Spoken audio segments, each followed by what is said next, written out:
because I think so many times as women, we're taught to almost in some ways to people please. So you're carrying that weight and that pressure, but you can say, I'm not doing this because like it's their responsibility. But the reality is you never want to see anybody fail. You always want somebody to win. They're your family, they're your friend, they're your network, and everybody in your circle you want to win.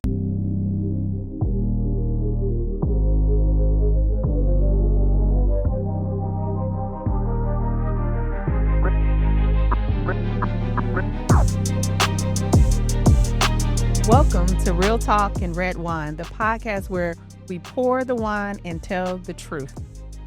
I'm your host, Calli, and I'm joined by my girls, Ryssa and Cookie. This is a table where we slow down, sip something good, and talk about life, the way we do off camera. Honest, unfiltered, and with love. So before we get started, let's do some introductions. First, Ryssa. Hey everybody, I'm Ryssa. I'm here for the conversations, the good laughter, and keeping it honest with my girls and having the real conversations like we do. Hey, Calli said off camera. And I'm Cookie, and I'm here for the laughs, the lessons, the loves, and just a reminder that we can't do it alone. We got to do it together. And we're here for healing and really what's human. I like that. And as I said, I'm your girl, Calli, and I'm the friend that's down to try almost anything once. Fun fact about me, I'm actually learning to be a DJ, and I want to be your favorite DJ. So let's get into it. All right. So why does this show exist? We all know there are so many podcasts out there, and obviously so many podcasts that you could tune into. So why should you tune into our show? Well, this show was created because so many women are carrying life quietly.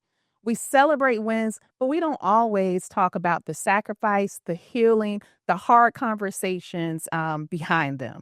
So we really want to be able to connect with you. We want to hear from you. We want to hear what you want to hear from us. And we want to tell our story and our truths with you while sharing some red wine, of course. So let's get into our first red wine moment.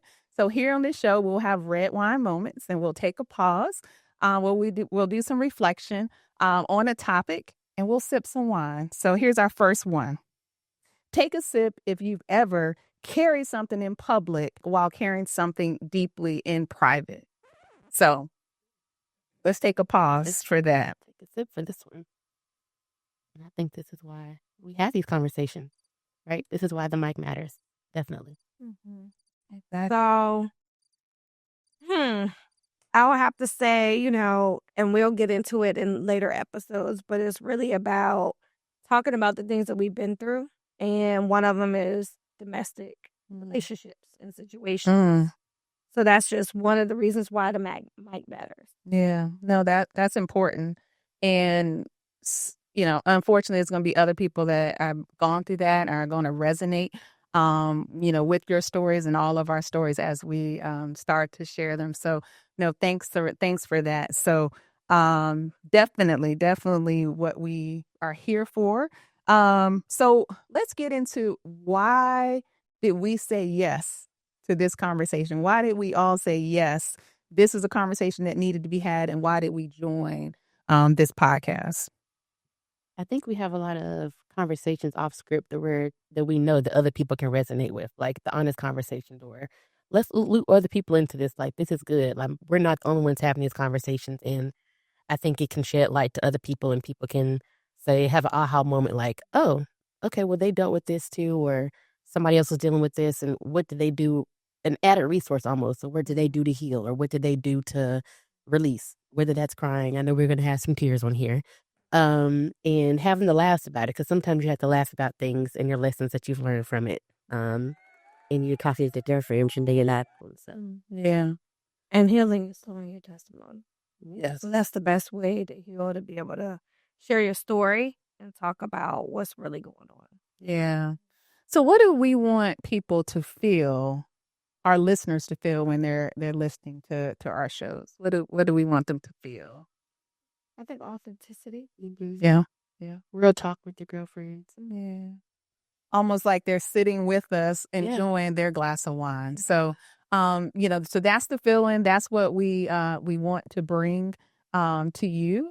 So we're happy that you tuned in for this first one, and we know that you will definitely be back. So talking about authenticity, let's talk about that. Let's talk about behind the glass. We all show up differently depending on the moment, the audience, the place. So why do you think that happens as women? I think we have a shield we have to hold up sometimes, or like we have to be this version what we anticipate people would think we are. Like whether that's professionally, personally, we have to show up a certain way. Whether that's ingrained in us, we're taught to be a strong Black woman, and we have to carry that, and that's a shield sometimes. And sometimes we have to let that guard down, but we don't. I'll say for me, sometimes it's hard to know when to let that guard down or when to show up. A certain way, my authentic self. Um, and sometimes when you're talking with your girlfriends, that shows up in different ways, whether that's family or friends, so. I think it's also imposter syndrome. Yeah. So, but that comes with someone making you feel that way, and then you taking that on as yourself, like you're not good enough, Right. or you feel inferior, or you have to work as hard to make it from whether it's a corporate perspective or just in day-to-day life. Are you living up to expectations of other people, and things like that. Yeah.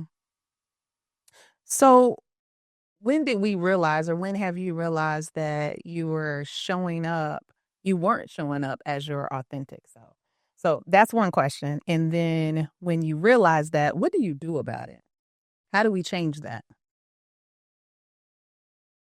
I think it's introspection of yourself. So, like, taking a moment to realize, like, sit back and take a moment with yourself. And that's really hard to do. That's just a reality. Like, nobody wants to sit alone and really reflect and look at yourself. But it's hard work that you have to do on yourself as a woman. Yeah. So just being introspective and being real with yourself, looking in the mirror and to say, like, you messed up. Like, you ain't her. Yeah. You her, as my husband would say. So he was like, you her. Okay, so you ain't really her. You her. But really just sit back and take a look at yourself, like, Yeah. and being real. Like, just really, like, pulling it all off, pulling the mask off, pulling your strongness off, pulling off feeling like you're there for everybody, and just getting down to the root of this is who you are, and dealing with yourself as a woman and as a human being before you're anything to anybody else. Yeah, exactly. And it's hard.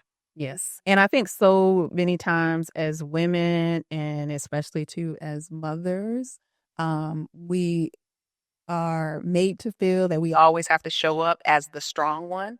And then when you are that strong one, who's being strong for you? Right. So I think that's another reason why it's important to have circles like this, have conversations like this, and safe spaces where we can connect, and you can, really connect with someone who's going through similar things as you. Because I think something that you said, a lot of times, sometimes we're doing things trying to, in ways we don't maybe think about it, but we're really doing things and masking ourselves to try to fit in. And people. Yep. People pleasing. And when what you're doing, you're pleasing other people, but you're not, the person you're not pleasing is yourself. Correct. And that can be exhausting. It is very exhausting. And I think what happens is you wake up one day, and hopefully it's the day before you leave the earth, and you realize that you haven't been living for you. Because I think so many times as women, we're taught to almost, in some ways, to people please. Or people think you have it all together. Or you have it all together. Like, you're the strong person. You're the strong friend. You're the oldest sister. Yep. Right. Yeah. And that's what I find is like, well, you got it all together. Well, sometimes I do, And sometimes I don't. Right. And so it's just to be transparent. Like a lot of times you don't have it all together. You're praying your way through. Yep. So you Yeah. can be there to support because you know you carry a lot on your shoulders. Mm-hmm. But I think it's important too for us to check in with one another. Yeah. And I think I made a comment before about like checking on your strong friends Yeah. Yes. and be honest, like, how are you doing? I think we have the conversations. I was having a conversation with my parents and my dad asked me, well, how are you doing? Mm-hmm. And I was like, oh, okay. We asked about everything else, but somebody checking in for yourself. How are you doing? It's funny that we're surprised Yeah. when people say, how are you doing? Right. Because so many times when people pick up the phone and call you, it's about something about them. Yeah. You know? And that really should not be it should be the norm that someone, especially, obviously you're Yeah. talking to your parents, so of course they're going to, Yeah. worry about you. But even you're just your friends, or even at work, how are you doing? You have to find ways to connect with people. And you just never know what someone is going through. I know there's been times when I've been going through like very, very trying times, and you go out into the world and you have a stranger that says hello or holds the door for you or does that small gesture for you or pays it forward and puts the money in the toll for you. That small thing, and it's a small thing. It could be 50 cents, be $1, whatever, a cup of coffee. But it's that small thing that can mean so much to somebody who's going through something. And I think we need to do more of that. And I think we've gotten away from that so much in life. So I think we talked a little bit about it, but I want to ask, what do people, because I know we talked about, showing up, sometimes not as our authentic selves, and people may assume things about us. So what are some things that people assume about you? I think I kind of said it earlier. Like you got it all together. Yeah. You have all the answers. That you're not vulnerable. It takes a lot to be vulnerable. What'd you say? Vulnerable. I so it takes a lot for your friends to be vulnerable because a lot of people try to take advantage of that and abuse that. So to be vulnerable, if I think you said it earlier, right? To say somebody says, "Well, how are you doing?" And they're like, "Oh, I'm good, girl. This, that, da, da, da." No, but I didn't ask that. I asked, "How were you doing?" Yeah. And so when you really get to the root of it, the person is asking about you. And it's okay to say, today is not good. Yes. But feeling comfortable to say that, you have to feel like you're in a safe space. And so it's really about women and, in relationships, how do you create that safe space for your friends and other women to feel vulnerable to say, like, today is not good and this is the reason why. And it's okay. Like, okay, girl, go ahead and cry. Or go ahead, be mad at him. And he mad at you. And it's okay. And the kids ain't happy either, and that's all right. Yeah, right. Yeah. Yeah. So let me ask you guys this. It's something that I thought of when you were talking. Do you think it's easier for men or women to be vulnerable, to show their vulnerability? Women? I agree. Emotion. Yeah. When it comes to certain conversations, I guess, or certain people you're around, I'll say that. Yeah. Possibly. I agree. I agree that it's probably women, but I think for women, when we do, I think same with men, you probably, same thing with men, but when we do show our vulnerability, then it's immediately taken as a weakness. I agree. Like emotional creatures. And I think that's the reason why a lot of women are protective. That's where I'm going. They are not as vulnerable because you have to feel like you have that all together space, and you have to have it all together in the view of the others. And the reality is you don't. Right. But I think as we evolve, as the world is evolving, Yeah. you're able to see that more people are trying to be their real self. All right. You know, authentic. So it's time for another wine moment, a wine break. All right. So get your glasses ready. I'll take a little pause. For everyone to pour their glasses virtually if you guys haven't. All right. So take a sip if you've ever felt the pressure to be the strong one. Do we have more wine? So I can definitely relate to this and obviously, multiple capacities, but definitely being the eldest sibling. I think you definitely feel the pressure to be the strong one. And, growing up, you have responsibilities that your siblings don't have. I think in the end, I think it makes you a better person in the workplace and relationships sometimes, and even maybe being a parent. But I think what it does to you is it makes you feel like you always have to be on. You always have to be the one doing everything, and you don't have as many people asking you, "How are you doing?" Correct.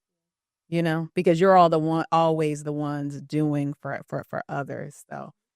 All right. So thanks for that other wine moment. All right. So let's segment into growing pains and grown decisions. All right.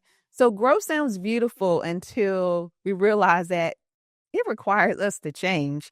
So let's talk about the growing pains, the decisions that stretched us and shaped us. Um, so let's take a pause. Let's think about some things in our lives that shaped us and caused us to change. Anyone have anything they want to share? I'll share as far as moving out of state. Mm. So moving out of state away from friends, family, into a place that I knew no one, Mm. and starting over as my own, being independent, Mhm. having to find my own communities and Yep. create spaces that where I felt safe to be in and find new friends. And also that was a space for me to start a new career. And Mhm. so that was me starting over as a whole for myself and trying to figure things out for Ryssa. And it wasn't easy, but I enjoyed it. I was back and forth at home a lot, but still in to my home state. But I think it was a lot for me to sit in it as an older sister, as the oldest child, as, the cousin, the niece, all these things, and the friend. The one friend who actually moved away from everyone else and said, "Okay, well, I'm starting over." It was easy. It was fun, Mm. but it's still sitting at home in it a Yeah. lot. And I think as a female, for us, finding our community and our safe spaces can be hard for us because I think for men, they can jump into spaces and go to the bar by themselves. They can go out by themselves, but for women, and I'll speak for myself too, it's hard to do that. It's Yeah. hard to jump into spaces thinking about safety. My dad taught me a lot of things. Heads on the swivel when you go out by yourself, but still trying to enjoy myself to be Yeah. in spaces that I enjoyed. So that was hard for me to say, okay, I need to find something else for myself, which was great. Yeah. Yeah. So with that situation, did you have any guilt that showed up because you made that change and you obviously probably have growth that came from that, but was there any guilt that Being away came from with it? family, Yeah. your parents get older. Feel like I was the one that I didn't miss a holiday, a birthday, family functions. We were a close knit family on both sides, but missing some of those spaces was hard for me. I felt, oh, I wanted to FaceTime every time it's time for prayer. What we having, what we eating, all those things. Yeah. Not far from home, but still like that guilt of being away from home and being able to make sure I'm still everybody's okay, Yeah. you know. Yeah. So that was my space for me. It doesn't seem big, but it is. For me, it is. So that's something I will share that I had to grow. I felt guilty of leaving the nest, Yeah. but Well, yeah. I'm proud of you for that. Yeah, so I think, sometimes choosing yourself can feel like betrayal at times until you realize that, doing that is it's what you needed for you. right? And that's what you needed to grow, and you learned something, from that. So I think that's something that we all have to remember is that with change, we have to give up something in order to grow. We have to give up something. All right. So let's transition into boundaries and authenticity. So what boundaries that we set that have changed our lives?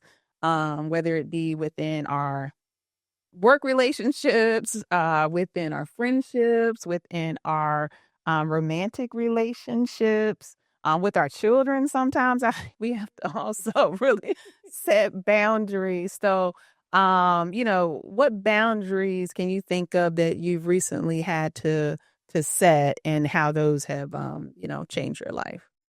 I think I've had to set different boundaries with, I could say, professionally. It's more of when you're finished your day, you're finished your day. Oh yeah. A lot of times if you work from home in our environment, Yeah. a lot of us work from home. So it's like having the boundary to be able to say, like, when you're done, you're done. So Yep. when you get up from your desk at home, then you get up from your desk. Or if you're leaving the office, a lot of times, like, depending on where you are in leadership, you're expected that when you leave the office, then when you go home, you're expected to do more. And you have to find that balance in there and find that boundary. And one of the things that I look at is like, well, how urgent is your request? Like, can it really wait until the next day? Yeah. Or is somebody's like life, and is the company gonna lose something or some money because I didn't answer this one question that you said needed to be answered ASAP? So I think professionally, that's kind of like a boundary. Like when you leave work, like I know when I leave work, before I would go home and sign on, I don't do that. Yeah. Right. So that's a boundary, right? If I work in the office the 3 days, when I go in 3 days, Uh-huh. when I come home, then after that, then I'm done working. That's it. I think personally, I could say a boundary is not taking on a lot of my siblings' things and issues. And so in life, sometimes when you're the oldest sibling, or when you are not maybe just the oldest, you could be, whatever age group, and you have siblings that may not be on the right path, you feel like you have to take on that responsibility. And then when you don't have parents there, that adds on an extra layer of stress because you don't have a mother or a father that normally would take on that responsibility for your sibling. Yeah. So now you and your other siblings are having to carry that weight. And it's a heavy weight to carry because you really don't want to leave your sibling behind. And that's really just the reality of what it is. And so I'm really emotional because I just had a situation before I came here. And so a lot of times you feel like you have a sibling that is in a situation and you can't help. Yeah. And you don't have parents out here to be able to help them. So you're carrying that weight and that pressure, but you can say, I'm not doing this because like it's their responsibility. But the reality is you never want to see anybody fail. You always want somebody to win. They're your family, they're your friend, they're your network, and everybody in your circle you want to win. Right. And so when somebody doesn't win, that really hurts you when you take it personally. Yeah. So Thanks for sharing. yeah. Yeah. That's hard. Yeah. That is. Let's take a sip. Okay. Yeah, let's do that. I think that's the best thing.